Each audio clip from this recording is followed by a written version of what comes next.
All right, joining us now to break it all down, Saurabh Gupta. He's the Senior Asia-Pacific International Relations Policy Specialist at the Institute for China-America Studies. That is a mouthful, but so glad to see you, Saurabh. Thank you for being here.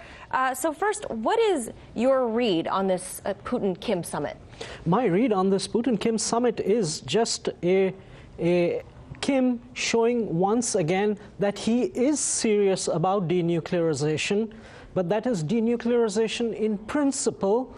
The two sides need to reach agreements, smaller agreements, so that what is in principle can actually be effectuated in fact.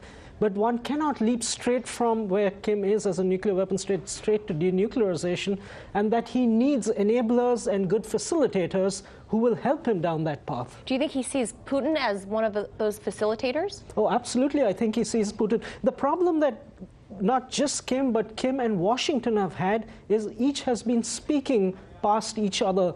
The two leaders meet, but at the same time, their strategies are basically going past each other. And there's ample space for some sort of agreement to be worked out between the US and North Korea.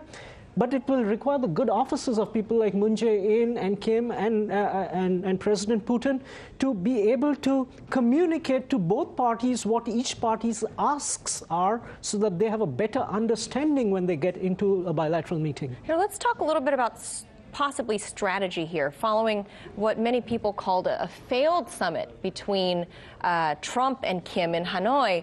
Do you think some sort of strategy is at play here, is that Putin is seeking to have closer ties with North Korea to sort of blunt the U.S.-North Korea relationship?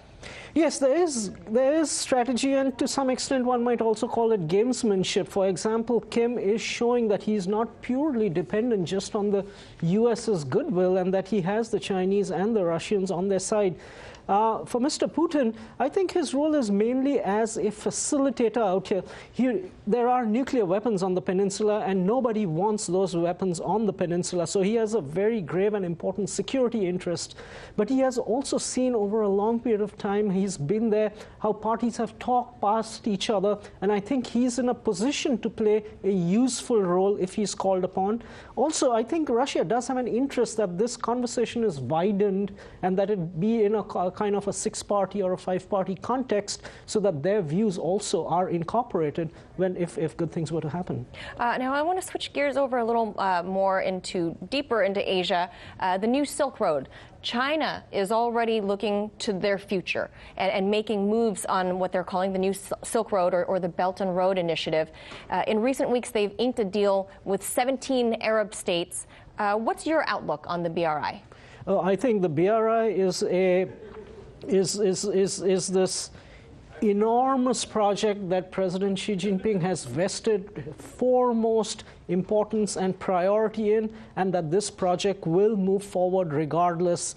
It already has 125 countries and 129 international organizations on board.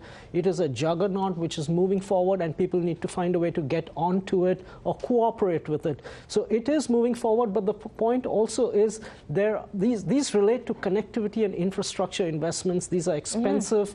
These have long gestation periods. They can create debt issues, and these things need to be tweaked and worked around so that the due diligence before these projects actually are done and implemented on the ground is done on a much more feasible and better basis. I think that's where the conversation is gravitating to. So it sounds like your outlook on this is it's a good move by China.